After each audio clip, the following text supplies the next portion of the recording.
해야 되느냐라고 한다면 그것은 하나님의 말씀을 분별하고 알고 싶기 때문이다라고 이야기할 것 같아요. 근데 마이크가 이게 나오는 거 안 나오는 거예요 지금? 나오는 거예요? 네. 네, 알아서 조절해 주세요. 하나님의 말씀을 우리가 듣고자 하는 마음 때문에 말씀 묵상하는 거죠. 그렇죠? 그런데 여러분 여기서 우리는 굉장히 심각하게 생각해 봐야 될 것이 있어요. 하나님의 음성이라는 걸 어떻게 들을 수가 있냐는 거예요. 얼마 전에 그 OTT 서비스를 통해서 그 발표된 다큐멘터리 중에 뭐 나는 신이다 이런 게 있다고 그래요. 여러분 보신 분도 있을지 모르겠어요. 거기는 그 4개의 이단 조직 교주들에 대한 다큐멘터리인데요. 근데 이단 조직 교주들의 말을 듣고 하나님의 음성이라고 생각해서 성폭행을 당해도 반발하지 못하고 재산이 갈취당해도 말하지 못하고 심지어는 함께 죽자 자살을 종용하는데 같이 죽는 거예요. 이해할 수 없는 기이한 일들을 자발적으로 사람들이 참여하는데 그 배경의 뒤에는 뭐가 있냐면 하나님의 말씀이라는 권위가 있습니다. 굉장히 무서운 일이죠. 하나님의 말씀이기 때문에 기행이기도 하고 이상한 일이지만 거부하지 못하고 따르는 사람들이 이 현대에도 여전히 존재한다. 그렇다면 우리가 하나님의 말씀이라고 뭔가를 확신하는 그 과정 자체가 무조건 좋은 결과만 줄 수는 없지 않는가, 이런 생각을 해볼 수밖에 없겠죠. 오늘 아침에 제가 아침에 일어났는데 하나님께서 제게 말씀하셨어요. 우리 학부모님들에게 전하라고 하셨는데 김종준 목사 말을 좀 잘 들어라, 이렇게 하나님께서 말하라고 하셨어요. 제가 이렇게 얘기하면 여러분 벌써 우습게 하시고 비웃으시잖아요. 네. 얼마나 건강한 공동체예요. 제가 말하면 절대 하나님 말씀을 생각을 안 하잖아요. 그런데 이런 패턴을 가지면 교회가 잘 되겠어요, 안 되겠어요? 잘 안 될 수 있겠죠. 좀 더 구심점을 가지고 확 교회가 가야 되잖아요. 그래서 많은 교회들, 그게 이단적 교회가 아니더라도 일반적인 교회들에서도 목사님이 하는 말은 하나님의 말씀이다, 이런 식의 미신화가 굉장히 많이 이루어져 있는 거예요. 그러다 보면 이제 설교를 통해 성경 말씀을 잘 연구해서 전파하는 그런 류의 하나님의 말씀이 아니라 그 개인의 정치적 의견이라든지 개인이 판단하는 것도 이게 하나님의 음성이라고 생각하고 듣게 되는 거죠. 그러다 보면 공동체 자체가 일반적인 세상하고 괴리가 생길 수 있어요.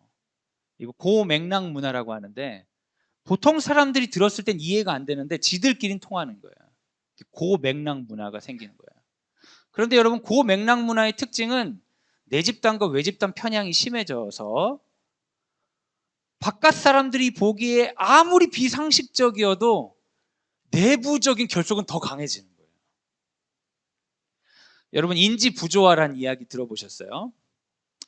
종말론 신앙이 제일 강력한 곳이 전 세계에 2곳이 있다고 그래요. 어디하고 어딘 줄 아세요? 미국하고 한국이에요. 전 세계에서 선교사를 제일 많이 파송하는 나라가 2곳이 있다고 해요. 어딘 줄 아세요? 미국하고 한국이에요. 미국하고 한국하고 비슷한 점이 많아요. 신앙에 있어서. 한국 사람들이 미국을 너무 좋아해서 그런 것 같기도 해요. 근데 이 특징 중에 하나는 열정적이고 믿음이 좋아요. 서구 사회는 그렇게 열정적으로 잘 믿지 않는 문화가 계몽주의 이후에 이미 형성이 되었는데, 미국은 그 신앙의 자유를 찾아서 넘어간 사람들이잖아요. 그래서 문화가 좀 달라요. 미국 문화, 유럽 문화가 다른데 미국 열정적이에요. 그 열정 때문에 우리나라가 선교사들도 받고 복을 엄청 받은 거예요, 사실. 그게 나쁜 거라고 볼 수는 없는데, 그런데 그 열정적인 문화가 잘못된 믿음으로 빠지기가 쉬운 경향성이 있어요. 그래서 종말론적 이단이 한국도 많지만 미국도 굉장히 많아요. 그래서 미국의 심리학자들이 이 종말론적인 그 이단 사이비 집단에 빠져 있는 사람들을 연구한 게 꽤 많습니다. 그리고 그 사람들이 연구의 결과로 제시하는 게 인지 부조화다라고 이야기하는 거예요. 인지 부조화는 뭐냐면 내가 생각하는, 인지하는 것과 현실이 부조화됐을 때 인간은 그걸 불편해하기 때문에 둘 중에 하나를 바꿔야 되는데 현실을 바꾸거나 인지를 바꾸는 거예요. 뭐냐면 내가 잘못된 선택을 했는데 그 잘못된 선택을 잘못이라고 받아들이고 싶지 않아서 자기 생각을 왜곡해 버린다는 거죠. 유명한 예로 죄송합니다. 유명한 예로 여러분 그 여우와 신포도주의가 있어요. 들어보셨어요? 우화죠, 우화. 여우가 포도를 먹고 싶은 거예요. 포도를 먹고 싶은데 뛰어도 닿지가 않아. 그래서 인지 부조화가 일어나죠. 저 포도를 너무나 먹고 싶어. 하지만 난 먹을 수가 없어. 그러니까 인지 부조화를 해결하기 위해서 어떻게 해결하냐? 저 포도는 너무 쉬워서 먹을 수 없는 포도일 거야. 현실을 바꿀 수 없으니까 그 현실 앞에 있는 내 자신의 생각을 왜곡해버리는 거죠. 그러면서 사이비 집단을 연구한 예 중에 어떤 게 있냐면 매월 며칠 날 종말이 임한다라고 교주가 이 선포를 했어요. 그리고 열정적으로 기도를 하는 거야. 그날 그 시에 휴거 당하기 위해서. 그런데 그날 종말이 왔어요, 안 왔어요? 안 왔을 확률이 높죠. 그 얘기를 제가 지금 예로 하고 있으니까. 왔다면 뭐 제가 얘기할 수 없겠죠. 저는 그걸 믿지 않았기 때문에 심판의 불구덩이에 들어가 있겠죠. 안 왔어요. 안 왔는데 그날 교주가 와서 뭐라고 선포했냐? 여러분의 기도 때문에 하나님께서 이 세상을 멸망시키지 않으셨습니다. 하나님이 다시 우리에게 기회를 주셨습니다.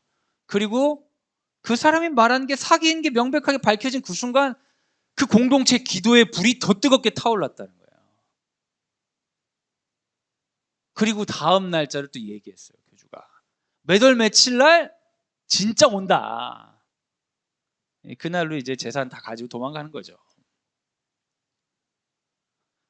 사랑하는 여러분, 교주를 신이라고 믿는 사람들이 있는데 교주가 나이가 들어감에 따라 근심이 많아요, 사람들이. 근데 생각보다 근심할 필요가 없어요.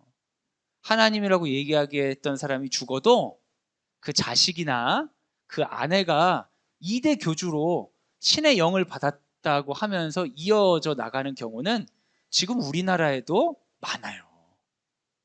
왜냐하면 사람들은 자기가 투자하고 믿었던 것을 포기하기 싫어하기 때문에 그 인지 부조화를 메이크업하기 위해서 자기 생각을 왜곡하는 경우가 있기 때문이에요. 이 정도를 제가 얘기 드리면 이제 여러분이 그런 생각 하실 것 같아요. 그래서 왜 하나님의 음성이 없다는 거야? 다 사기라는 거야? 뭐 이런 생각 하실 수가 있을 것 같아요. 근데 저는 여러분에게 말씀드리고 싶은 몇 가지가 있는데 첫 번째는 너무 쉽게 하나님의 음성을 확신하면 안 된다. 성경이요. 어느 날 갑자기 이렇게 책으로 나왔을까요? 역사적 과정을 통해 골랐을까요? 성경은 한 권의 책이에요? 여러 권의 책 모음집이에요? 여러 권의 책 모음집이죠? 이것도 모르셨으면 여러분 진짜 걱정되네요. 책 이름이 이렇게 많은데 한 번도 안 본 거 아니에요, 그러면? 그럼 성경은 특정한 시기에 집중되어 있는 문서일까요? 시기가 펼쳐져 있을까요? 펼쳐져 있어요. 아주 오랫동안. 아주 오랫동안 펼쳐져 있는 수많은 문서들 중에 골라서 붙인 거예요. 그러면 여러분, 성경의 후보가 될 만한 책들이 딱 이것만 있었을까요? 엄청 많았을까요? 엄청 많았겠죠. 그러면 이거는 좀 명백하게 얘기하면 문서가 진화론적 투쟁을 한 거예요. 수많은 문서들 가운데에 교회가 아주 오랫동안 역사적 전통을 통해 권위를 가지고 인정한 것과 인정하지 않은 것들이 혼동되는 가운데 정한 거예요. 그러면 하나님의 말씀이라고 누군가가 말할 수는 있어요. 그런데 말하는 즉시 그게 하나님의 말씀이 아니라 말되어진 그 하나님의 말씀이라는 게 역사적 과정을 통해서 진짜여야지 진짜가 되는 거라는 거예요. 지금 하나님의 말씀이라고 발설된 것이 하나님의 말씀인 것을 확인하기 위해서는 그 말씀이 역사적인 삶에서 어떻게 전개되는지를 봐야 된다는 거죠. 예를 들면 지금 복음서가 4개가 있어요. 여러분 뭔지 말씀해 주시겠어요? 마태, 마가, 누가, 요한이에요. 근데 여러분 복음서 더 많이 있어요. 도마 복음도 있고요. 유다 복음도 있고. 그런데 이 복음서가 나오자마자 바로 성경이 된 게 아닙니다. 여러 복음서들이 나왔는데 그 여러 복음서들이 사람들에게 읽히고 그 복음서에 따라 살아보고 공동체를 형성하고 이런 과정 가운데에 어떠한 시기에 교회가 복음서를 결정할 때 그 복음서가 진리로서 공동체를 이끌었던 복음서를 하나님의 말씀으로 채택한 거예요. 그러니까 누군가가 하나님의 말씀이라고 어떤 목사님이 말을 하던 어떤 권사님이 기도발 좋은 분이 얘기를 하던 그게 하나님의 말씀일 수도 있겠으나 그것이 하나님의 말씀이 되려면 그가 한 말이나 그가 한 삶이나 그가 공동체에 미친 영향이 역사 속에서 하나님이 기뻐하시는 방향으로 전개된다는 확신이 있어야 된다는 거죠. 지금 당장 요청하는 것이 하나님의 음성인지 알 수 없다는 거예요. 그리고 아주 임상적으로 하나님의 음성이 너무 많이 들린다고 하시는 분들은 약을 좀 드셔야 돼요. 굉장히 심각한 문제란 말이에요. 약을 먹으면 없어져요, 그 말씀은. 우리는 하나님의 음성을 들어야 되는데 그런데 그 음성을 특정인이 주관적으로 자기에게 임한 말이 하나님의 음성이라고 우길 때 두려워하면서 너무 빨리 받아들이면 안 된다는 거예요. 그럼 어떻게 해야 되냐? 내가 하나님의 음성 듣기를 사모하는 거예요. 우린 거기서부터 시작하고자 해요. 그러면 목사님 어떻게 해야 됩니까? 퀘이커 같은 사람들은 하나님께서 다 우리 안에 내면의 빛을 비춰준다고 하기 때문에 내면의 빛을 묵상하면 하나님의 음성 들린다고 생각해요. 근데 우리 전통은 그렇진 않아요. 우리가 광성드림학교가 기독교 학교죠. 기독교 학교다 보니까 사실 우리 학교에 들어오실 수 있는 분들은 개신교 분들, 캐톨릭 분들, 동방정교회 분들, 곱틱교 뭐 이게 다 들어올 수 있어요. 이건 다 기독교라는 우산 안에 있으니까 들어올 수는 있어요. 그렇지만 우리 학교가 세워진 그 바탕은 엄밀히 얘기하면 개신교 바탕이에요. 그래서 우리 아이들을 기독교적으로 가르친다고 할 때 우리는 어떤 전통의 근거에 있냐면 기독교의 전반적인 전통을 다 수용해서 가르칠 수는 없고 개신교 전통으로 가르치는데 개신교 전통은 성경 중심 전통이 있어요. 그래서 우리는 하나님의 음성을 듣는다고 할 때 뭐를 중심으로 하나님의 음성을 듣느냐? 성경을 통해 하나님의 음성을 듣기를 소원하고 내 마음 가운데 하나님이 음성으로 들려주셨다 하더라도 그것을 성경을 통해 검증하는 방식으로 공동체 안에서 이해하는 그런 전통을 가지고 있어요. 그래서 여러분 우리는 필수적으로 뭘 해야 되냐? 성경을 묵상하는 능력을 길러야 된다. 목사님이 성경 묵상을 잘했을 테니까 목사님이 하는 말을 열심히 충성하고 순종해야겠다. 이거는 우리 전통이 아니다. 우리는 스스로 내 눈으로 성경을 읽고 묵상하고 나누고 살아보면서 이것이 정말 하나님의 말씀인지를 말씀이라고 등장한 그 순간 받아들이는 게 아니라 말씀인지를 살아보고 그 삶의 결과로 하나님께 인도함을 받기로 결정하는 사람들이다. 그런 전통 안에 있다라는 걸 여러분과 말씀드리려고 해요. 그래서 제가 앞에 좀 장황하게 얘기 드렸는데 광성드림학교에서 말씀 묵상을 할 때는 하나님께서 내게 말씀하신다.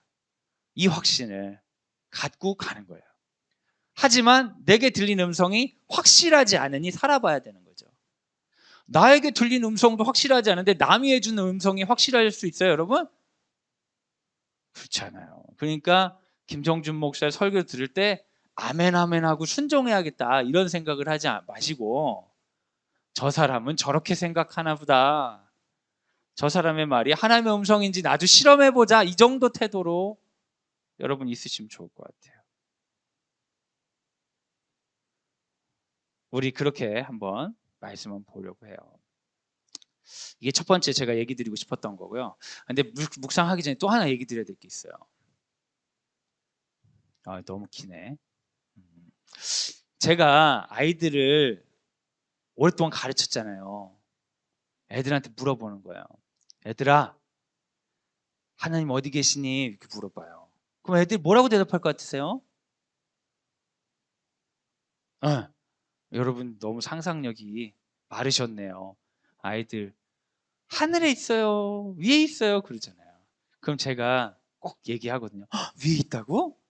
그럼 2층에 제가 교실에 있으면, 그럼 예수님 3층에 계시니? 그럼 애들이 너무너무 좋아해. 저렇게 어리석은 사람은 처음 봤다는 듯이 저를 막 비웃는 거예요. 아니에요 아니에요 막 그래요. 3층 아니 4층이야? 그럼 거의 뭐 저 바보 이런 식으로 애들이 막, 하늘에 있다고. 하늘에. 하늘에. 그럼 애들아, 지구는 둥구니까 어느 하늘 위에 계시니? 그럼 그때부터 진짜 답답한 사람 만났다는 듯이 막 가슴을 뜯고, 1학년 애들이 특별히 그래요. 내가 정말 이 수준 나는 목소리를 처음 봤다. 이런 걸 못 알아듣는 사람은 내가 유아 유치부 경력에서 본 적이 없다. 이런 느낌으로 어우 답답해 막 이러면서 애들이 얘기해. 하늘에 다 있죠 하늘에. 그러면 비행기 타다가 하나님 만날 수도 있니? 그러면 애들이 아니요. 그러면 애들이 생각해 보니까, 아니 더 높은데요. 거기 말고 우주에 있다는 거야? 우주에 어딘가에 있다는 거야? 아니요, 그게 아니에요. 이러다가 애들이 제가 계속 얘기하면은 이제 안 통하니까 너무 답답하니까 저를 이해시키려고 뭐라고 하냐면, 우리 안에 있어요, 우리 안에. 그럼 제가 우리 안에 있다는 거는 혹시 배가 아파서 맹장 수술을 하거나 그래서 배를 가르면은 오 하나님 들어있다 그런 거야? 그럼 애들이 너무 좋아해. 그렇게 좋아할 수가 없어요. 정말 바보 중에 이런 바보는 본 적이 없다는 듯이. 그게 아니고요. 그럼 뭐냐고. 항상 우리 옆에 계시잖아요, 아이들이. 그래. 근데 생각만 해도 너무 무섭지 않아요, 여러분?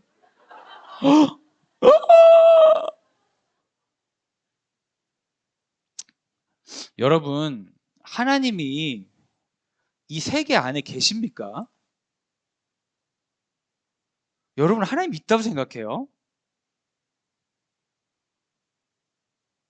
이런데 교회에서 이런 얘기하면 아멘 하시지 않나요? 근데 왜 아멘 안 하시지? 하나님 만나보신 분, 하나님 음성을 들어보신 분 있으시겠죠. 교회에서는 그런 얘기를 하실 텐데, 근데 저는 그런 생각을 해봐요. 하나님이 이 세계를 만드시고 이 세계 안에 꼭 들어와야 되나? 어항이 있잖아요. 어항이 있고 고기들을 놓고 우리가 꾸며가지고 어항을 집에 만들잖아요. 그럼 여러분 어항에 꼭 들어가세요? 물리적인 공간 안에 하나님이 없을 수 있지 않나요? 하지만 그 하나님이 우리와 함께 하신다는 게 가능하지 않습니까? 하나님이 이 세계를 창조하셨다는 것은 이 세계 안에 들어와 계셨다는 말이 아니라 시간과 공간을 시작하시고 이걸 역사하시고 운행하신다는 거 아닌가요? 그렇다면 하나님은 이걸 운행하시고 전체를 만드셨기 때문에 우리와 함께 하시는 것이긴 하지만, 실질적으로 물리적인 실체로 이 세계 안에 굳이 들어오실 필요는 없잖아요. 그죠? 그런 의미에서 하나님은 없다는 것이 거짓말은 아니죠. 우리가 인지하는 방향에서 하나님은 없는 거죠. 하지만 하나님은 항상 계시죠. 유일하게 우리가 인지할 수 있는 방식으로 이 땅에 오신 분이 누구예요? 예수님이라고 우리가 믿는 거잖아요. 그래서 우리가 하나님의 음성을 듣고자 할 때 가장 중심이 되는 분은 물리적으로 이 땅에 오신 예수님이어야 되는 거죠. 그리고 예수께서 권위를 인정하시고 예수께서 세우신 교회가 하나님의 음성이라고 공인한 성경을 통해 우리는 하나님의 음성을 듣겠다. 그것이 어떤 특정한 종교 경험을 배양하거나 신비한 일을 주지 않더라도 이 말씀을 통해 우리 삶의 방향을 정하는 것이 우리에게 아무 문제가 없다. 그렇게 이야기하고 말씀에 들어가는 게 우리 전통 안에 속한 하나님의 음성일 것입니다. 이런 두 가지 전제를 통해 한번 따라하시죠. 나는 묵상할 수 있다. 하나님께서는 내게 말씀하기를 원하신다. 그렇게 우리 성경을 묵상하면 좋겠습니다. 오늘 큐티를 한번 같이 해보면 좋을 것 같은데요. 오늘 마태복음이에요. 마태복음 18장 1절부터 10절까지의 말씀. 다행히 오늘 본문이 아주 짧아요. 아버님 저기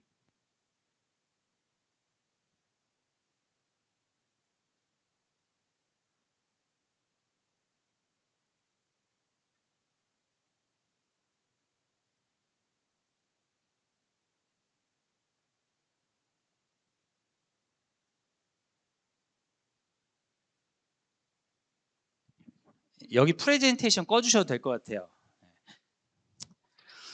우리 신입 학부모님들은 너무 저희가 하는 이 진행이 저렴해서 좀 놀라셨을 것 같아요.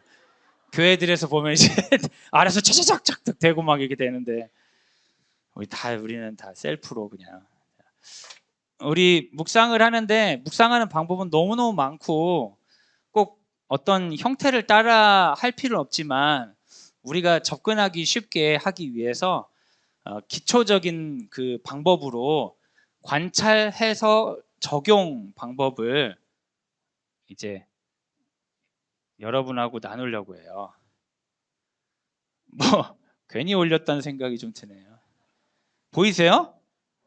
안 보이세요? 이런 놀라운, 저도 잘 안 보이니까 여러분이 보이기 쉽지 않겠네요. 뭐 이따가 또 내려놓죠 뭐. 관찰 해석 적용인데 그 관찰은 뭐냐면 이 빨간색도 있으니까 한번 더 시도해 볼게요. 처음에 성경 묵상할 때 뭐 해야 되겠어요? 부모님들 성경을 읽어야 돼요. 여러분은 타고난 묵상가들이세요. 읽으면 돼요. 읽으면 잘 알아들어요? 못 알아들어요? 못 알아들어요. 왜냐하면 성경은 너무 옛날 책이야. 그리고 외국어야. 그러니까 옛날 외국 책을 번역했으니 이거 알아듣기가 쉽겠어요? 어렵겠어요? 어려워요. 국문학과 교수님이 어느 날 기독교인데 그런 얘기를 하더라고요. 왜 국어를 이렇게 써야 되느냐. 성경 번역하는 게 너무 이상하다는 거예요. 저도 이해가 잘 안 됐어요. 근데 제가 원어를 잘 몰라가지고 이해를 못하다가 원어를 공부해 보니까 번역하기가 좀 어렵더라고요. 문법이 좀 달라요. 그래서 이 신학을 전공하신 분들은 자기 전공이니까 그 언어에 맞게 한글을 번역하니까 너무 이상하고, 국어를 전공하신 분은 이상하죠. 한국적이지 않아서. 잘 안 읽혀요. 그러면은 어떻게 하냐면 이 내용을 이해하는 게 관찰이거든요. 잘 읽기 위해서는 읽고 나서 뭐 하면 좋을까요? 제일 좋은 거. 또 읽는 거예요. 또 읽는 거. 읽고 또 읽어. 읽기. 근데 두 번째 읽을 때는 내용이 뭔지 모르니까 정리하면서 읽으면 좋아요. 정리하면서 읽는 거 두 번째는. 그래서 관찰할 때 뭐 매일매일 꼭 그렇게 하실 필요는 없지만 여러분 좀 깊게 묵상하고 싶으시면 예전에 국어 시간에 하셨던 것처럼, 얘도 안 나오네. 아유. 근데 뭐 제 것도 아니라서 이거. 아이고 참. 준비를 안 해놓고 누굴 탓하니. 문단 나누기를 하시면 좋아요. 문단 나누기. 문단 나누기 어릴 적에 해보셨어요? 예를 들면 오늘 마태복음 안 보여도 그냥 제가 여러분 계속 보면서 말하기 뭐하니까 쓰면서 말할게요. 안 써줘도. 그냥 마태복음 18장 1에서 10절이다. 그럼 그냥 제가 지금 말씀 안 보고 하는 거예요. 뭐 1절부터 2절은 하고 소제목 정하고 3절부터 5절은 소제목 정하고 이런 식으로 문단을 나눠보는 거예요. 그럼 훨씬 잘 이해되거든요. 문단 나눠서 내용을 쭉 요약하라는 게 아니라 그냥 소제목 정해보라는 거예요. 읽고 정리하면서 이래서 문단 나누기를 하다 보면 이제 내가 읽는데 안 되는 그 궁극적인 모르는 것들이 나와요. 그 문단 나누기를 하면서 질문을 적는 거예요. 좀 보이면 좋겠는데. 어쨌든 이 문단 나누기를 하면 예를 들면 문단 나누기를 하고 여기 어머니 감사합니다. 이건 나올까요? 이거 안 나눠도 괜찮아요. 네. 나온다. 예를 들면 꼭 2절씩은 아닐 텐데 그냥 제가 이렇게 해볼게요. 예를 들면 이제 문단 나누기 이렇게 됐다. 그 소제목을 여기 적었어요. 소제목 A, 소제목 B, 소제목 C. 근데 이렇게 소제목을 정했어요. 뭐 제자들과 예수님과 뭐 이렇게 정했는데도 이거를 모르면 이해가 안 되는 부분이 있으면 여기다가 질문을 적는 거예요. 옆에다가. 질문은 여러 가지 있겠죠. 뭐 단어 뜻이라든지 맥락에 대한 질문이라든지 뭐 여러 가지 질문들을 해보는 거예요. 여기까지 되면 관찰 끝. 여러 번 읽고 정리하고 질문 만들기.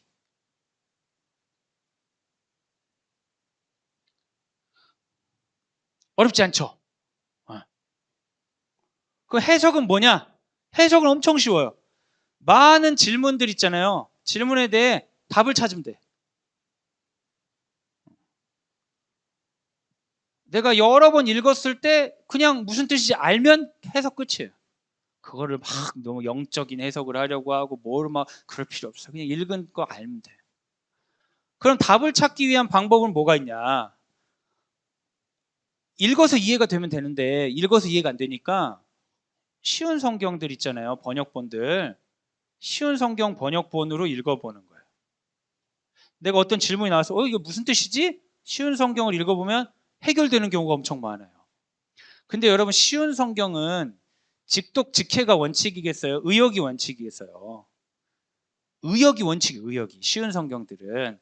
그래서 쉬운 성경은 사실 하나만 보면 원어가 오해될 수 있어요. 쉬운 성경은 여러 개 보시면 좋은데 여러 개 제공하는 사이트들이 있어요. 홀리 바이블. 제가 이 사이트랑 아무런 관련이 없어요. 이분들도 광고로 먹고 사시는 것 같은데 갓피아 뭐 이런 사이트들 무료 사이트들 가면 성경 번역본이 여러 개 나와요. 영어가 편하신 분은 영어 번역본도 있고 저는 안 편해가지고 잘 안 보지만 개인적으로 뭐 그 구매하셔서 뭐 메시지 성경 이런 거 여러 개 두세 개 보면 굉장히 많은 게 해결이 돼요. 번역본 보기. 그리고 질문에 대한 답이 번역본으로 해결이 안 된다. 그러면 도서나 웹 검색을 하시는 거죠. 제가 추천해드리는 방법은 책을 읽는 건데 매일매일 묵상하는데 매일매일 책을 읽을 수가 없잖아요. 그러니까 웹에서 검색하시면 좋은데 요즘은 우리나라가 인터넷 강국이잖아요. 그래서 인터넷을 통해 선교하는 그 단체들이 엄청 많아요. 특별히 어떤 단체가 선교에 열정이 있겠어요? 종말론적 사이비 단체들이 열정이 진짜 제일 뜨거워요. 교회가 이길 수가 없어요. 왜냐하면 그분들은 인지 편향이 엄청 심해가지고 자기가 믿었던 것이 가짜일까 봐 두려워 떨어요. 목숨을 걸고 전파하는 거예요. 근데 우리 교회 다니시는 분들은 인지 편향이 별로 안 심한 거야. 별로면 안 다니지 뭐. 이렇기 때문에 별로 열정적이지가 않아. 이상한 교회를 다닐수록 인지 편향이 강해갖고 선교의 열정이 커. 그럼 교회가 이상해져야 되나? 이 약간 이제 그런 질문을 우리는 좀 건강하게 사고하면 안 되나? 뭐 이런 질문을 하게 되죠. 할 수 있어요. 뭐. 웹 검색할 때는 제가 추천드리는 거는 그 이제 그 두란노에서 나온 두란노 성경사전이 무료로 오픈돼 있어요. 그래서 성경사전 앱이 있어요.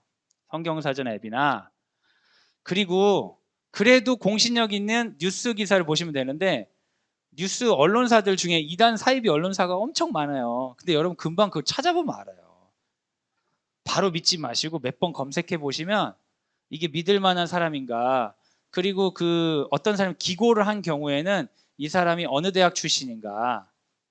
기자들이 하는 말은 사실은 믿기가 좀 어려워요. 죄송한 얘기인데 기자들은 쿼테이션을 명확하게 안 하잖아요. 기자들은 편한 걸 하기 때문에. 근데 학자들이 그 칼럼 같은 거 낸 경우는 참고하셔도 돼요. 그럼 어디서 이 사람이 학위를 마지막에 했냐, 이런 걸 좀 확인해 보시면 좋죠. 내가 뭔가 질문한 거에 대해 찾아봐요. 그럼 질문들이 해결이 다 됐어. 그러면 이제 성경 내용이 이해가 되겠죠. 뭔 내용인지 알겠다. 여기까지 돼. 근데 여기서 질문을 어떤 질문을 하는지, 질문을 찾기 위해서 어떤 책을, 어떤 웹을 얼마나 하는지에 따라 묵상의 깊이는 달라지겠죠. 근데 꼭 깊이 할 필요는 없는 것 같아요.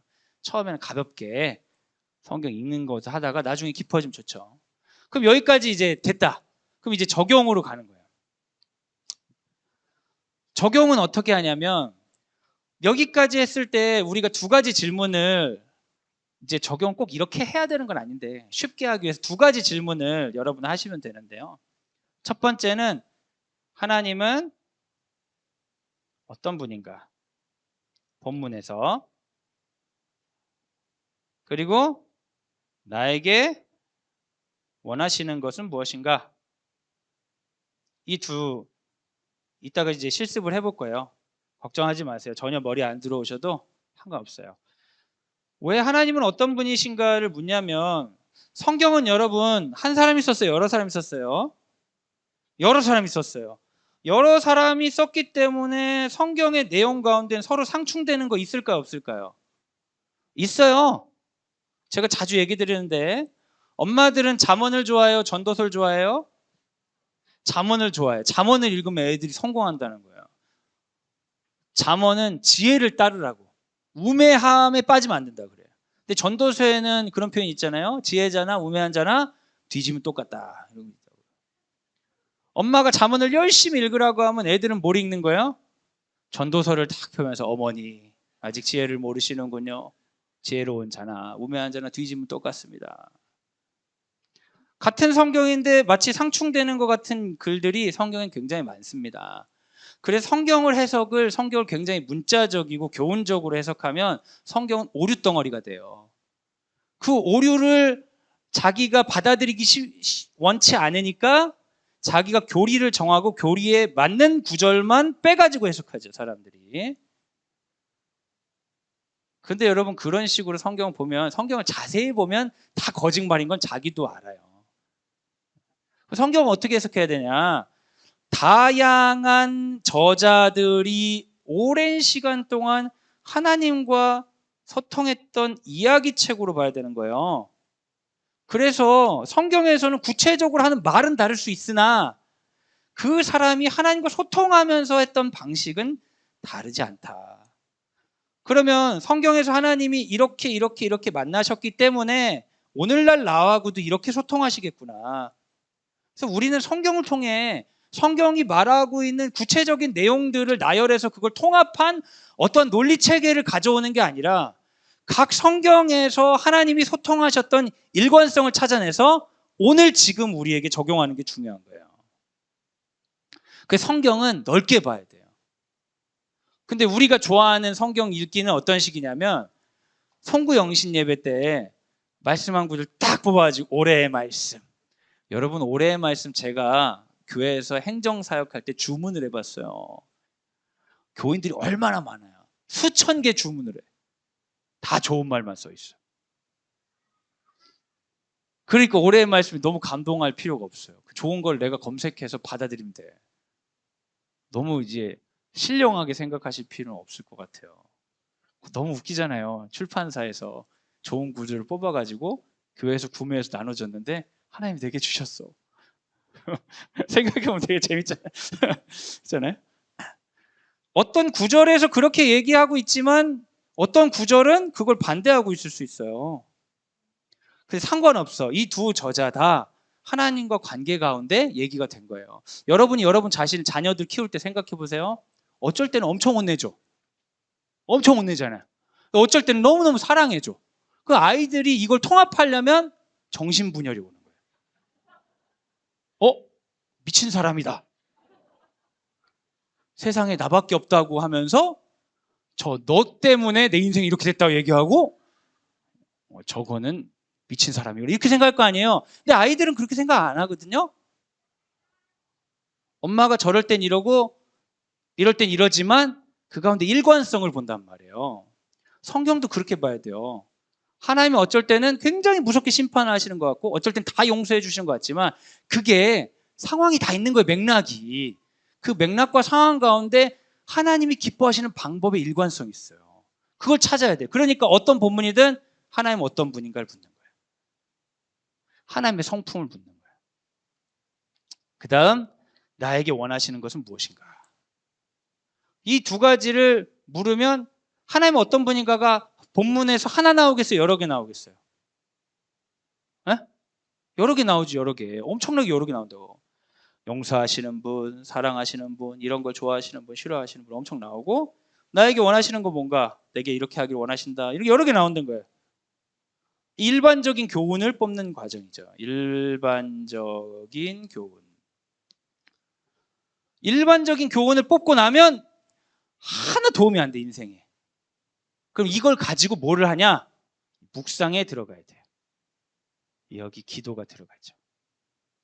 묵상은 뭐냐면 관찰, 해석, 적용을 통해 드러난 일반적인 교훈을 바탕으로 나를 돌아보는 거예요. 나를. 하나님은 불의를 싫어하시는 분이다 라는 일반적인 교훈이 나왔어. 그러면 불의를 싫어하시는 하나님 앞에 내가 쓰는 거예요. 그때부터 묵상이 들어가는 거죠. 하나님 불의를 싫어하시는데 나는 어땠는가? 그때부터는 나를 내려놓고 그 말씀이 날 비추게 하는 거예요. 내가 말씀 공부하는 게 아니라. 여기서부터 역전되는 거죠.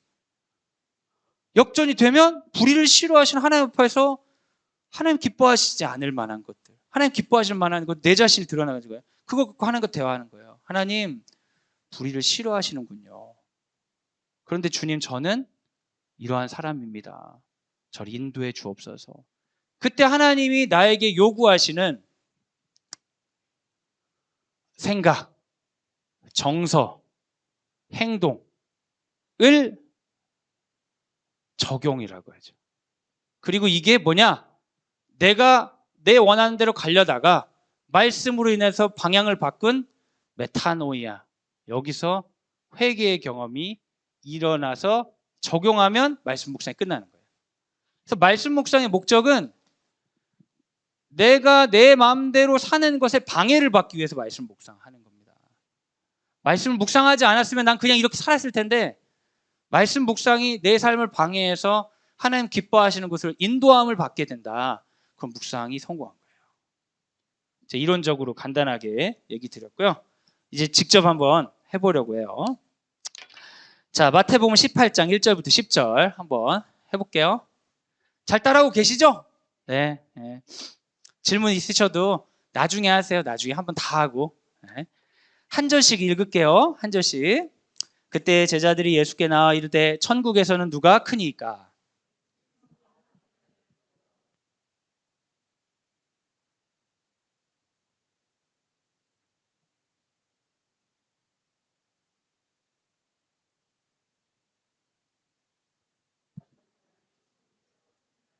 또 누구든지 내 이름으로 이런 어린아이 하나를 영접하면 곧 나를 영접함이니.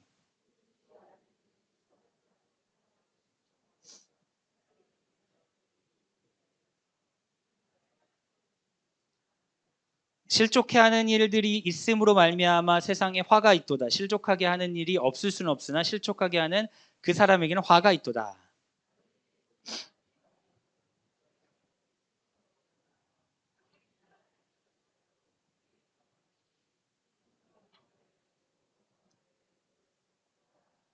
만일 내 눈이 너를 범죄하게 하거든 빼어내 버리라. 한 눈으로 영생에 들어가는 것이 두 눈을 가지고 지옥불에 던져지는 것보다 나으니라.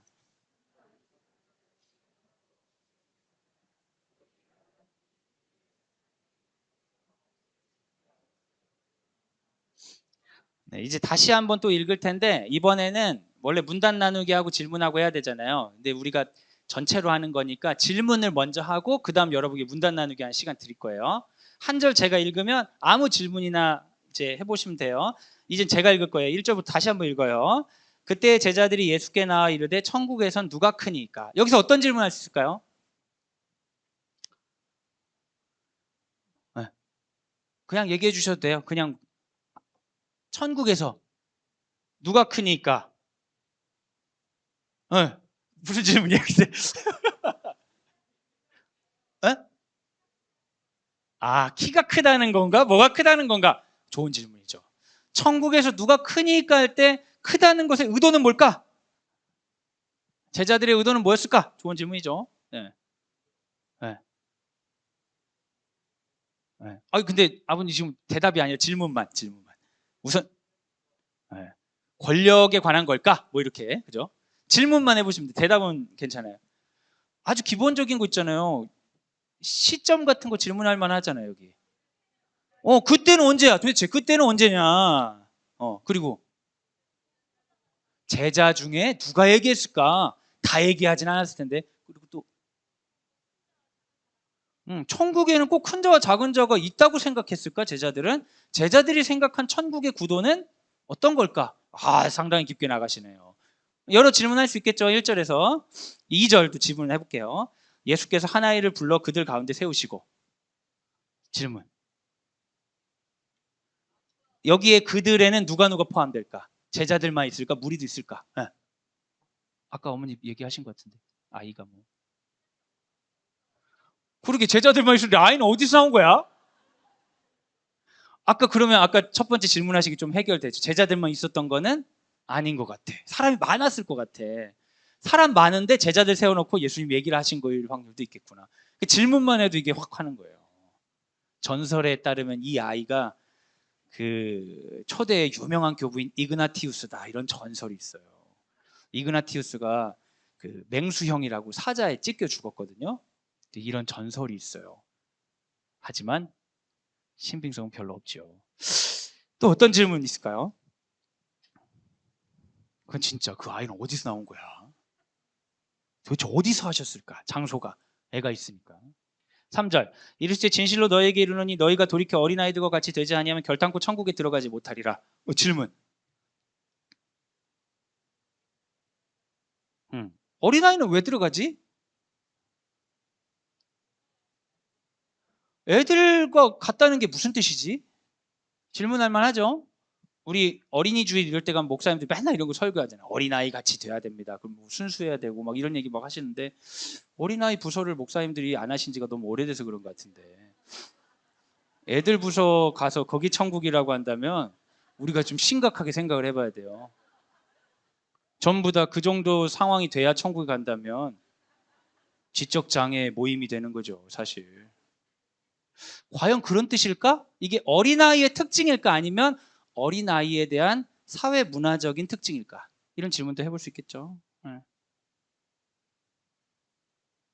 넘어가 볼까요? 그러므로 누구든지 이 어린아이와 같이 자기를 낮추는 사람이 천국에서 큰 자니라. 질문.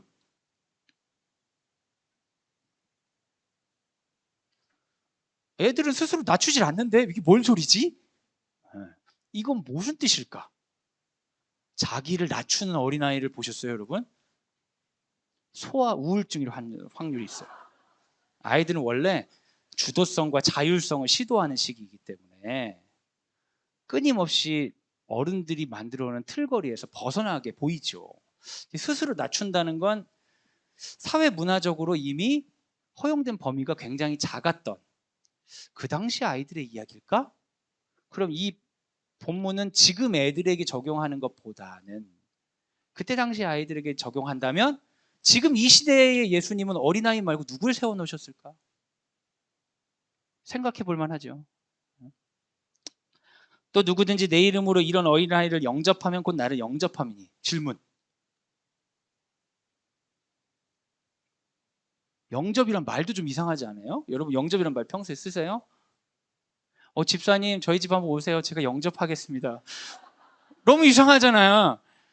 너무 이상한 말은 반드시 찾아봐야 돼요, 여러분. 성경 볼 때는 교회에서만 쓰는 용어들이 엄청 많아요. 온유하다 이런 말, 우리 초등 이제 온유 성품을 하는데 온유하다 검색하면은 샤이니의 온유만 검증하게 나와요.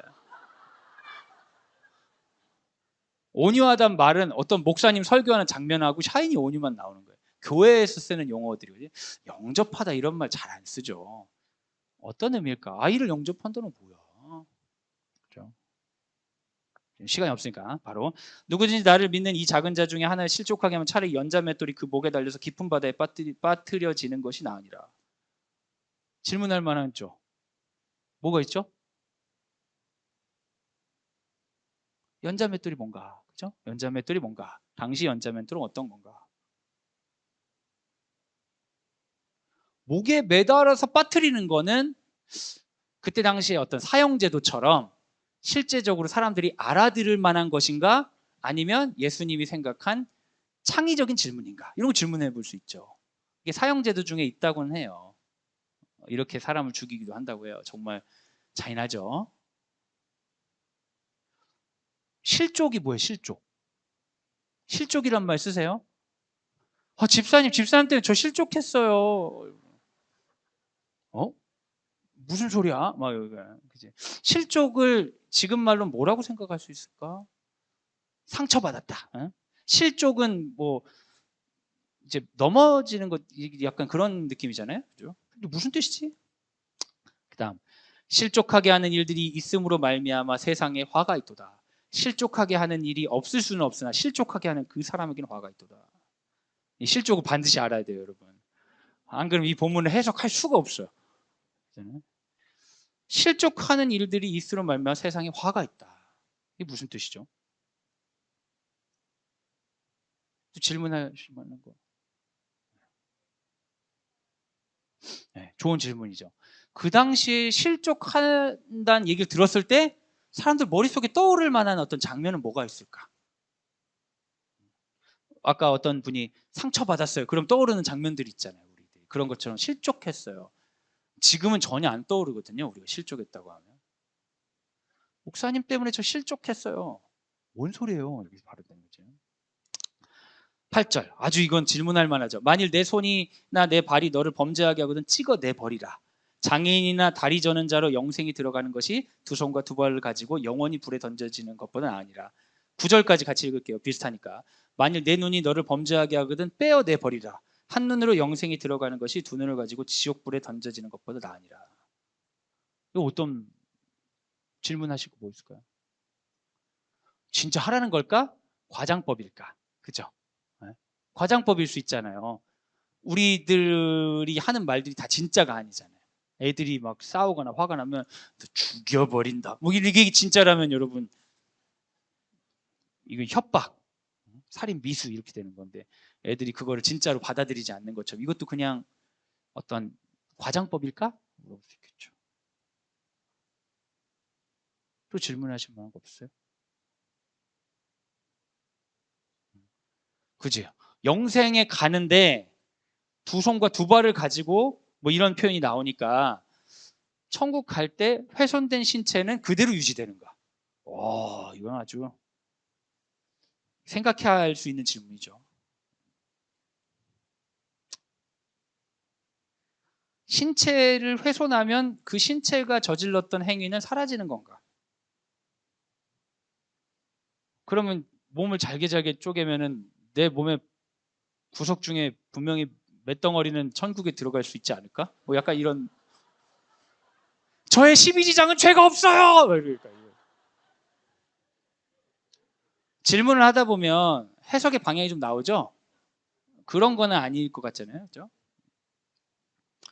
10절 마지막 삼가 이 작은 자 중에 하나도 없인 여기지 말라. 너에게 말하노니 그들의 천사들이 하늘에서 하늘에 계신 내 아버지의 얼굴을 항상 배움느니라. 질문.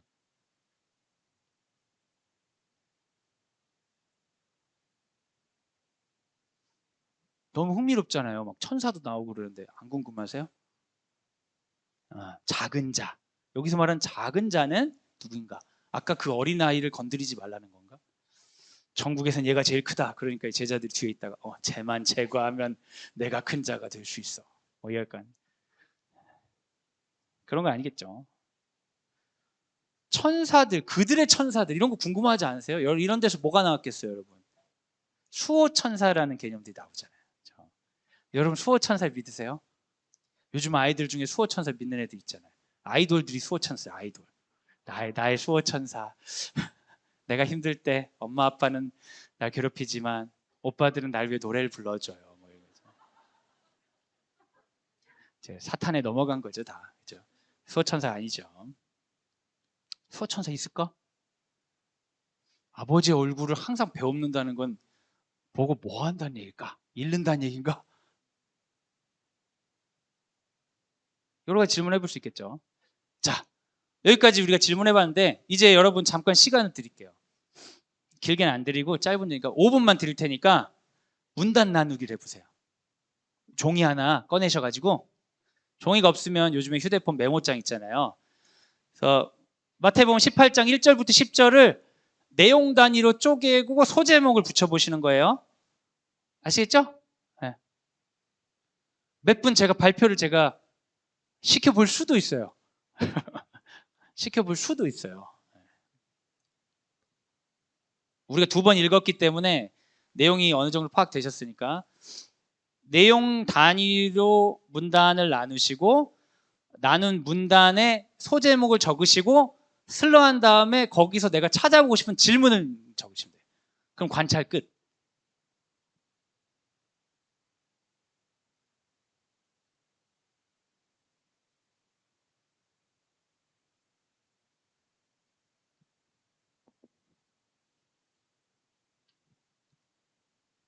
여러분이 느끼셨을 거예요. 한 번 읽고 2번 읽었는데 2번 읽었는데도 내용이 확 들어오는 거 느끼셨을 거예요. 이제 3번째 읽으시면서 내용 단위로 끊고 소제목을 정하고 거기다가 질문 이렇게 하시는 거죠. 이 교회에서 만약에 이런 행사가 있었다면 이제 자연스럽게 이때 음악이 나오면서 리더들이 주변 돌아다니면서 어려운 거 없으세요? 막 이러겠지만 우린 그런 거 없어요. 음악도 없고 리더도 없으니까 마음으로 상상하시면서 음악을 그러면서 해보세요. 5분 후에 발표 제가 몇 분만 부탁드릴게요. 5분이 지나긴 했는데 조금 시간이 더 필요하신가요? 어느 정도 되셨죠? 네. 발표를 들어봐야 돼. 발표를. 오늘 그냥 어떤 방식으로 발표를 해. 애들은 이제 그 번호가 있어가지고 제가 번호 어플리케이션으로 이렇게 뽑기를 하면 그렇게 좋아해요. 자기가 안 뽑힌 애들만 그렇게 좋아해. 다른 애들 뽑히는 게 삶의 즐거움이야. 자원에서 한 2분만 좀 해주시면 좋을 것 같은데 이거는 맞고 틀리고는 없어요. 왜냐면 그냥 그걸 기반으로 내가 해석에 들어가면 되니까 한 2분만 자원해 주시면 좋을 것 같아요. 용기를 내주세요 라고 하면은 누군가가 하시면 좋죠. 하지만 용기를 내달라고 했는데 아무도 안 하면 제 권위가 떨어지기 때문에 제 권위를 보호하기 위해서 제가 누군가를 이제 부탁을 드려야 될 것 같아. 누굴 부탁드리지? 우리 누구를 부탁드리지? 혹시 아직 못하신 분? 어머니 잠깐 나와주세요. 아유, 에? 뭐라고요? 말하는 건 안 된다고? 나 못 제자리에서는 할 수 있다고? 마이크 안 해도 잘 들리니까 한번 알려주세요. 어떻게 저를 나누셨어요? 괜찮아요. 진짜 훌륭하세요. 큰 복 받으실 거예요. 예. 1절에 3절 천국에 들어가려면 4절에서 5절 어린아이와 천국 비유. 실족해 하지 마라. 작은 자에게도 형제치 말라. 질문은 어떤 거 좀 찾아보셨어요? 이 중에 한 개만 얘기해 주세요. 이거 찾아보면 좋겠다 하는 질문. 네, 그 중에 나는 이거는 찾아봐야겠다. 그런 거 하나만.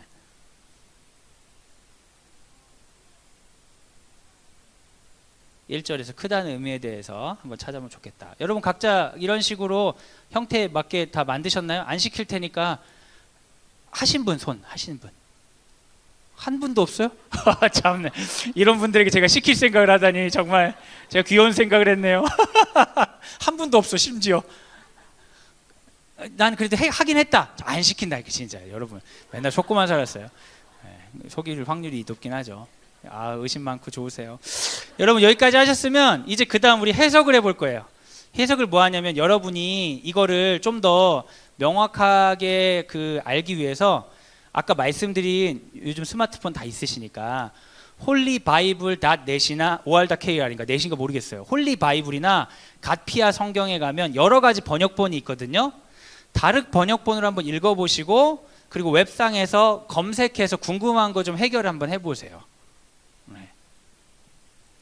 목사님들의 설교 같은 걸 보셔도 되는데 이왕이면은 이제 뉴스 기사나 아니면 두란노 성경사전이나 이런 거 찾아보시는 게 더 좋긴 좋아요. 목사님들도 배경이 너무 다양하셔가지고 그 각 교회에서는 하나님의 말씀이지만 공부할 때는 더 혼란스러울 수가 있어요. 그러니까 한번 여러 질문들 중에 한두 개라도 찾아보세요. 또 한 5분 드릴게요. 네. 어머니도 찾아보세요. 반주 안 하셔도 돼요. 제가 괜한 소리를 해가지고. 찾아보세요. 한 5분 있다가 이제 적용으로 한번 넘어가 볼게요. 관찰과 해석의 시간을 꼭 많이 드릴 필요는 없어요. 근데 드리면 드릴수록 더 깊어지긴 하죠. 그리고 더 깊어질수록 내가 순종하기에 유리해요. 인간은 자기 설득이 있거든요. 착하게 살아야지. 맞아. 빨리 수긍은 하지만 순종은 안 되거든요. 근데 오랫동안 묵상을 하고 여러 가지 찾아서 설득력 있게 자기에게 다가오면 순종하는 데 유리해요. 그래서 관찰과 해석에는 투자하실 만하다. 매일매일은 아니더라도. 제가 말씀드리는 방법은 초등학생도 하는 방법이에요. 그러니까 초, 중, 고, 성인도 할 수 있는 간단한 방법이고 뭔가 너무 단순하고 좀 더 깊게 하고 싶다 그러신 분들은 개인 성경 연구, 개인 성경 공부 그런 식으로 키워드 검색하시면 좋은 도서들이 많이 있어요. 제가 지금 말씀드린 방식은 가장 간단하게 할 수 있는, 우리 초등학교 6학년 아이들은 이렇게 훈련해가지고 작년에 보신 분 있겠지만 전체 대상으로 설교 대회를 했거든요. 이제 작년부터 시작해서 올해도 할 거예요. 이건 초등학생도 할 수 있는 방법이죠. 질문들을 한번 해결해 보세요. 쉬운 번역본도 읽어보시고. 자, 시간이 좀 됐어요. 그래서 이제 한번 이런 프로세스만 한번 경험하신다 생각해 보시면 좋을 것 같고요. 이제 그 다음 단계로 갈 거예요. 그래서 이제 뭐 관찰과 해석의 시간들은 개인적으로 쓰시면 엄청 다르죠. 근데 매일 그 가정 예배 때마다 이렇게 하자는 건 아니에요. 이건 여러분이 좀 깊게 들어가고 싶을 때 이런 거고, 가정 예배 때는 같이 읽어보고 질문해보고 혹시 답 찾을 수 있는 거 그 자리에서 바로 찾을 수 있는 것 같으면 찾아보고, 아니면 부모님이 좀 열정이 있으시면 이 질문들의 주제로 도서관에 키워드로 검색하시면 책들이 많이 나와 있어요. 그 책을 읽는 게 사실 제일 좋아요. 웹 검색은 사람이 얄팍해져요. 쿼테이션이 별로 없기 때문에. 누가 이런 말을 했다로 얘기를 해야 훨씬 더 사람이 단단해지고 강해지고 헛소리에 잘 안 흔들리거든요. 편향에 덜 빠져요. 그래서 가능하시면 성인분들은 웹보다는 도서로 가시면 더 좋죠. 근데 웹은 도서로 가기 전 단계로 찾아보는 수준에서 가시면 좋아요. 가정 예배 때는 그렇게 하실 필요 없어요. 그냥 가정 예배 때는 쭉 읽고 쉬운 번역본도 읽어보고 모르는 거 있으면 검색해볼까 찾아보고, 그리고 이제 적용의 단계로 가는 거예요. 그 적용은 두 가지인데, 하나님은 어떤 분인가, 나에게 원하시는 건 무엇인가를 가지고 본문에서 이렇게 적어보는 거예요. 저랑 같이 좀 한번 해볼게요. 다시 18장 1절. 그때 제자들이 예수께 나와 이르되 천국에선 누가 크니까, 예수께서 어린아이를 불러 그들 가운데 세우시고. 이 구절에서 하나님은 어떤 분이신 것 같아요?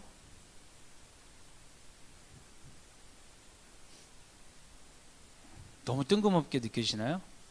예수님이 어떤 하나님의 화신이라고 한다면 그런 거 생각할 수 있잖아요. 대답을 잘 안 해주시는 분 그렇게 할 수 있지 않나요? 네.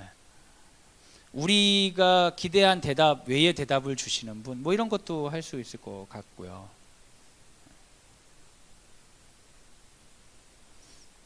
그렇죠? 그런 거 생각해 보는 거예요. 2절, 예수께서 어린아이를 불러 그들 가운데 세우시고. 하나님은 어떤 분이죠?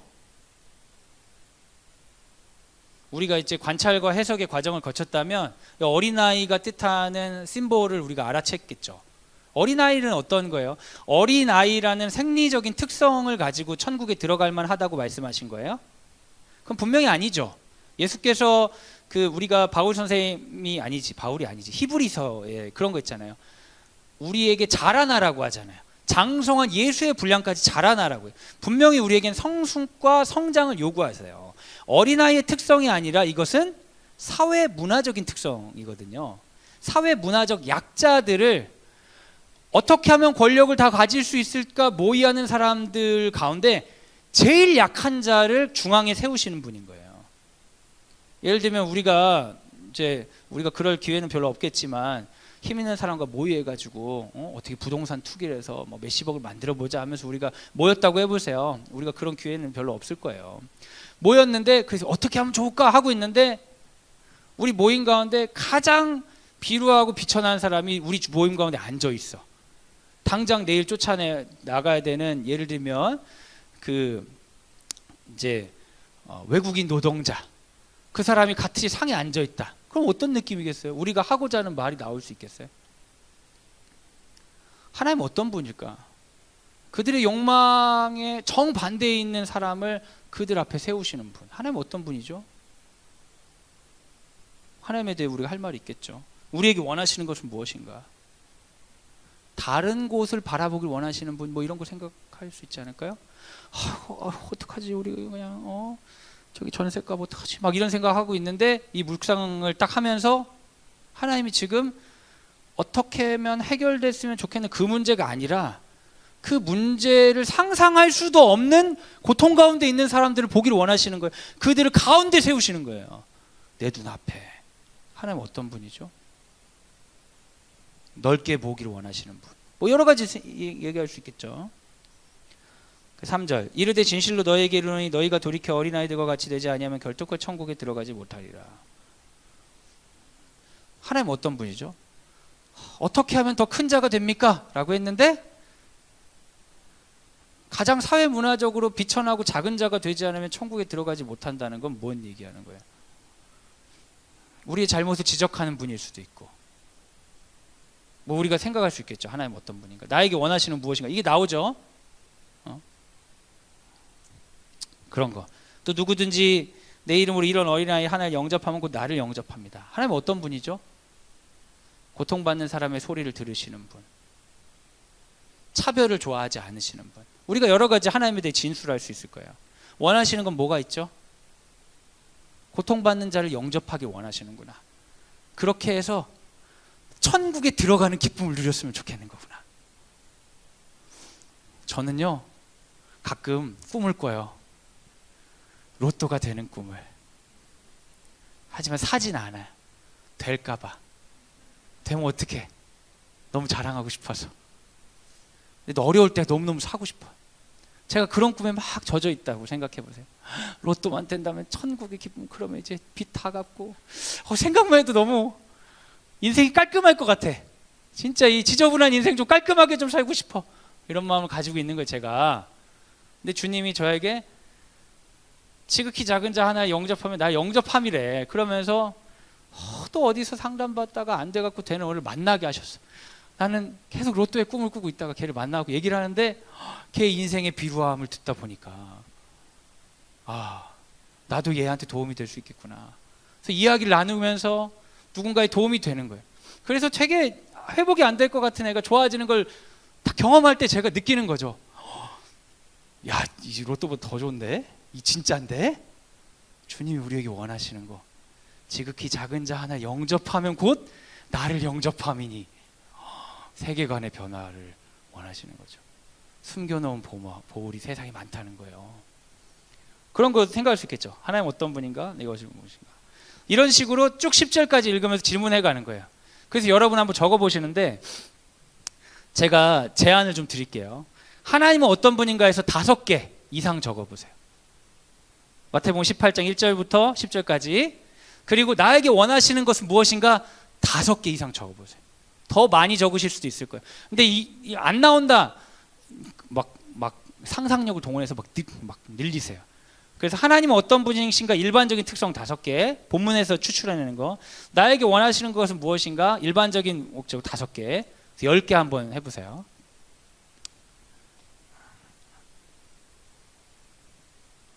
제가 말은 이렇게 하지만 검사는 하지 않을 거예요. 그러니까 편하게. 근데 많이 뺀다고 생각하셔야 돼요. 하나 딱 빼면 하나님 말씀 오늘 나왔다 하고 끝내지 마시고 많이 뺀다고 생각하세요. 많이 뺀다고. 묵상을 하면 안 돼. 묵상을 하니까 로또를 맨날 못 사는 거 아니겠어요.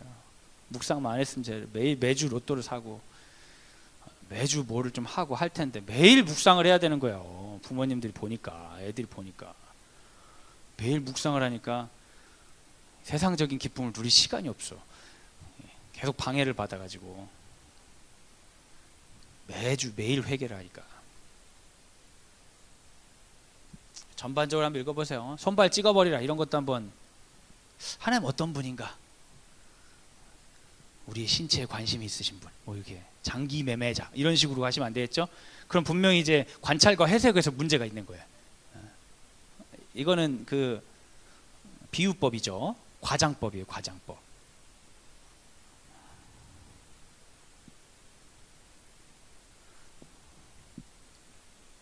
손가락 잘리는 경우는 어떤 경우예요, 여러분? 마피아에서 탈퇴할 때 그러잖아요. 그리고 우리 영웅 뮤지컬에서 보면 우리 안중근 결연한 의지를 가질 때 손가락 자르잖아요. 사람들은 성공이나 어떤 의리나 뭔가 이런 거에 따라 신체 훼손이 있는 경우가 있어요. 근데 예수님은 완전히 역설적이죠. 지극히 작은 자를 돌보기 위해서 내 안에 있는 죄악을 근절하기 위해서 신체 훼손까지도 각오해라. 이거 완전히 세상은 거꾸로 아니에요? 장기 매매를 해서라도 돈을 얻으려는 인생들에게 지극히 작은 자를 돌보기 위해서 자기 자신을 갈아넣으라고 얘기하시잖아요. 진짜 너무 충격적이죠. 뭐야 이거는. 이 세상 사람이 아니구나. 이런 확실히 오죠. 하나님 어떤 분인가? 나에게 원하시는 것은 무엇인가?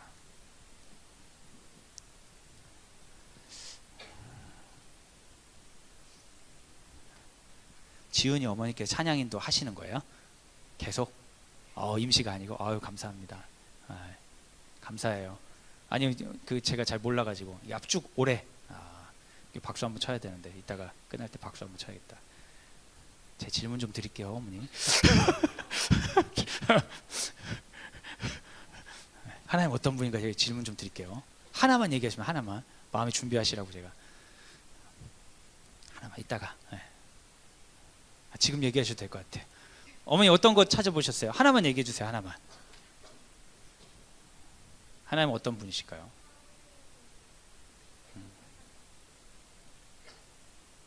연약한 자들을 돌보시는 하나님이다. 그죠?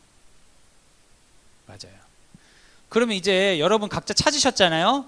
이제 이걸 가지고 기도로 나아가셔야 되는데 아까 어머니께서 하나님은 사회적인 약자를 돌보시는 분이다 라는 게 나왔어요. 사회적 약자를 돌보기를 원하시는 분이에요. 그죠? 돌보기를 원하시는 분. 그럼 이제 이걸 가지고 기도를 들어가는 거예요. 여러분이 적었던 하나님 어떤 분인가 내게 원하시는 거다. 이 기도는 들어가는 거는 이걸 반복하면 안 돼. 하나님 사회적 약자를 돌봐 주시옵소서. 사회적으로 약한 자들을 돌봐 주시옵소서. 그건 아니야. 뭐 지금 전쟁 중에 있는 누굴 돌봐 주시옵소서. 그거를 하라는 게 아니라 묵상은 이 메시지를 하나님 원하시는 걸 가지고 나를 보는 거야. 하나님께서 사회적인 약자를 돌보라고 하셨는데 그 말씀 앞에 제가 섭니다. 나는 어떻게 그 하나님 말씀에 동참하고 있나요? 나를 쭉 돌아보는 거야. 그러면 이 말씀이 나에게 요구하시는 생각의 변화가 있어요. 내가 어떤 약한 사람 볼 때 가혹하게 생각했어. 지들이 노력 안 했으니까 그렇게 사는 거지. 혹시라도 그런 생각했다면 하나님 별로 기뻐하시진 않겠죠. 왜냐하면 주님은 어린아이를 가운데 세우시고 모두에게 주목하길 바라시거든요. 그럼 내가 그런 생각했다면 주님 이 생각 바꾸겠습니다. 회개합니다, 여러분. 070 아마 보이스피싱인 것 같아요. 제가 좀 돈이 있게 보이나 봐요. 잘못 짚은 거죠. 생각, 그리고 정서. 하나님 저 왜 이렇게 가진 게 없고 맨날 누구 집사는 뭐가 많고 막 이런 내가 정서가 있었어. 그것 때문에 불편한 정서가 있었어. 근데 하나님은 그거 말고 누가 큰 자가 아니라 지금 내 주변에 있는 약자들, 어제도 분명히 베이비 박스에 버려진 아이들이 있을 거예요. 근데 우리는 더 많이 가지지 못해서 엄청 감정적으로 힘들어하고 있단 말이에요. 그럼 주님은 거기에 어떤 정서적 변화를 요구하시겠죠. 행동의 변화가 있겠죠. 교회 가가지고 대표 기도할 때 튀리키리에 있는 아픈 사람을 위해 기도합니다 하고 교회 다니고 했지만 실제로 나의 행동을 돌아봤을 때 난 주로 피부관리 받으러 다니고 새로운 신상 찾아보고 뭐 구매하고 내 삶을 돌아보니까 사회적 약자와 동참하는 거는 하나도 없어. 난 주로 홈쇼핑만 해. 행동의 변화를 하나님이 요구하시겠죠. 이걸 가지고 기도하는 거예요. 하나님은 이런 분이고 내게 이런 걸 원하신다고 말씀하셨는데 지금 저의 생각은, 지금 저의 정서는, 지금 저의 행동은 이러합니다. 주님 나를 이와 같이 인도하여 주옵소서라고 묵상하고 기도하는 거죠. 그리고 용기 내서 이 중에 어떤 것들을 시도하면 그게 적용이 되는 거예요. 그러니까 하나님의 말씀을 매일매일 묵상하면 삶이 고달퍼지는 거예요. 삶이 고달퍼져. 근데 여러분 삶이 고달픈데 이거 인도함 받아 가면 그 어린아이에게서 천국을 보는 거예요. 누가 더 크니까 해서 저 높은 데 가서 천국을 경험할 줄 알고 계속 추구할 때는 천국이 계속 없고 목이 마르고 이것만 이루면 중간중간에 느끼는 기쁨이 완전히 충족될 것 같지만 오히려 하나님의 음성에 따라 다른 자리에 가서 그 자리에 그 사람을 만났더니 누가 크니까란 질문이 사라지고 하나님 나라는 여기 있구나 고백할 수 있게 된다는 거예요. 인도함 받는 거죠. 말씀의 인도함 받는 거예요. 그래서 여러분이 지금 묵상을 가지고 우리 같이 한번 이제 기도하는 거예요. 지금은 이제 묵상하는 거예요. 근데 아이들이 묵상을 잘 못한 이유는 여기 일반적인 교훈에서 끝나는 거예요. 여러분도 마찬가지예요. 왜 여러분이 그 묵상을 잘 안 하냐면 설교를 듣기 때문에 그래요. 목사님들이 설교가 딱 여기까지야. 일반적인 적용. 여러분 믿음을 가져야 합니다. 열심히 믿음 생활해야 됩니다. 최선을 다해서 믿음 생활해야 됩니다. 기도하겠습니다. 일반적인 거하고 묵상이 없으니까 내가 어떻게 살아야 되는지 어떠한 메타노이아를 원하시는지에 대한 인식이 부족해져요. 근데 그거는 우리가 스스로 챙겨야 돼. 말씀을 통해 나를 비추는 거. 그게 묵상이고 기도예요. 그래서 지금 한번 기도 한번 같이 할 건데 어머니 이땐 반주 좀 잘 부탁드릴게요. 우리가 영혼이 약해서 음악이 없으면 기도가 잘 안 돼. 우리 같이 한번 기도할 텐데 여러분 묵상하셔야 되는 건 하나님은 어떤 분이신가? 나에게 원하시는 것은 무엇인가? 그걸 가지고 하나님은 이런 분이고 이걸 원하신다고 하셨어요. 말씀하신 거야 이미. 그 말씀 앞에 내가 섭니다. 주님 나의 생각은 이러합니다. 나의 정서는 이러합니다. 나의 행동은 이러합니다. 주님 내가 어떻게 하길 원하십니까? 성령님 나를 인도하여 주옵소서. 용기를 주셔서 한 걸음 더 나가게 하여 주옵소서. 이 시간 같이 묵상한 말씀 가지고 같이 한번 기도하겠습니다. 함께 기도하겠습니다. 이 시간 우리가 계속 이어서 기도하면 좋겠습니다. 사랑하는 우리 학부모님들, 이제 광성드림학교에서의 2023학년도가 시작되었습니다. 무엇보다도 하나님의 음성 듣는 각 가정이 되길 소원합니다. 하나님의 음성을 듣기 위해서 우리가 말씀을 붙들어야 합니다. 누군가가 하는 말을 잘 순종하는 게 아니라 하나님이 기뻐하시는 것이 무엇인지, 그리고 일반적인 교훈을 반복하는 것이 아니라 내 삶에서 주께서 원하시는 것을 향해 한 걸음씩 인도함 받길 원합니다. 주님 우리 가정 가운데 그렇게 임하여 주시옵소서. 사랑하는 우리 아들과 딸을 그렇게 인도하여 주시옵소서. 주님의 말씀이 살아 숨쉬는 광성드림 공동체 될 수 있도록 힘을 더하여 주시옵소서. 이 시간 함께 기도하도록 하겠습니다. 같이 기도하겠습니다. 사랑하는 여러분, 이 시간 우리 자녀들을 위해 기도하기 원합니다. 각 교실에서 이제 학기를 시작합니다. 담대하게 용기를 내어 나아갈 수 있도록 우리 아들과 딸들을 위해 기도합시다. 특별히 새롭게 광성드림학교에 입학한 각 과정 가운데 1학년들을 위해 기도해 주시고, 전학 어린 학생들을 위해 기도해 주시고, 지금 뉴질랜드에서 있는 우리 8학년들과 장은신 선생님을 위해서 함께 기도해 주시길 바랍니다. 하나님 인도하여 주시옵소서. 성장과 성숙을 허락하여 주시옵소서. 함께 우리 사랑하는 자녀들을 위해 기도하겠습니다. 사랑하는 여러분, 이 시간 우리 교사들을 위해 기도해 주시기 바랍니다. 우리 선생님들이 연약한 사람들입니다. 완벽한 사람들이 아닙니다. 하지만 분명한 것은 세상에서 누가 큰 자인가를 고민할 때에 내 앞에 세워져 있는 어린아이를 보고 반응한 사람들이란 건 분명합니다. 하나님, 제가 기독학교에 헌신하겠습니다. 제가 대안학교에 헌신하겠습니다. 제 삶의 중심을 세상이 말하는 가치가 아니라 하나님 뜻에 두겠습니다 라고 온 사람들입니다. 부족하고 연약한 부분이 있지만 우리가 이런 인재들을 기도로 세워야 합니다. 우리가 이 시간 기도할 때에 우리 담임 선생님과 교과 선생님들 하나님 붙들어 주셔서 그들이 이 학교에 들어올 때 품었던 그 마음대로 성장시켜 주시고 키워주시고 사랑 많은 교사로 세워 주옵소서. 지극히 작은 자 하나를 영접하는 마음으로 사랑하는 학생들을 영접하는 넉넉하고 담대한 예수님 닮은 교사 되도록 인도하여 주옵소서. 우리 사랑하는 교사들을 위해 시간 함께 중보하도록 하겠습니다. 같이 기도하겠습니다. 사랑하는 여러분, 이 시간 우리 기독 학부모 운동을 위해 기도해 주시기 바랍니다. 2022학년도에 애쓰고 수고하셨던 우리 학부모 임원들과 찬양팀을 비롯해서 많은 각 부서의 학부모 모임들이 이제 마무리를 했습니다. 하나님 사용받았던 우리 지체들에게 은혜와 복을 더하여 주시고 감사의 제목을 충만히 넘치게 하여 주옵소서. 2023학년도에 새롭게 세움받은 임원들과 찬양팀과 각 팀 리더들이 있습니다. 하나님께 사용받는 즐거움 누리게 하여 주셔서 사람들이 이야기하지 않는, 하지만 우리에게 분명히 보이는 그 천국을 누리는 2023학년 될 수 있도록 도와주시옵소서.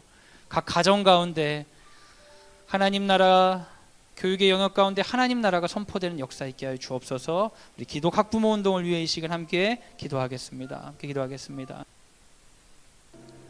이 시간 마지막으로 학교의 리더들과 그리고 교직원들을 위해 기도해 주시기 바랍니다. 교장 선생님과 교감 선생님, 그리고 행정실장님을 비롯한 우리 행정팀 직원들, 관리팀 직원들, 조립팀, 미화팀 직원들이 있습니다. 학교를 운영하는 우리 주체들이 믿음으로 하게 하여 주시고 하나님이 기뻐하시는 원리로 선포되는 말뿐만 아니라 원리 자체를 하나님 기뻐하시는 방식으로 인도하여 주시사 하나님 기뻐하시는 학교로 거듭나게 하여 주시옵소서. 우리 학교 리더를 비롯해서 학교를 운영하는 분들을 위해 이 시간 함께 기도하도록 하겠습니다. 같이 기도하겠습니다.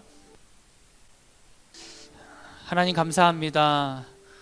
2023학년도 광성드림학교 화요학부모 신앙교육을 두드림 주간으로 엽니다. 주님, 당신의 음성과 말씀을 기대하며 이 자리에 섭니다. 세상이 혼탁하여서 거짓 말씀들이 난무합니다. 우리를 유혹합니다. 주님, 우리에게 말씀하여 주시옵소서. 당신에게 인도함 받기 원합니다.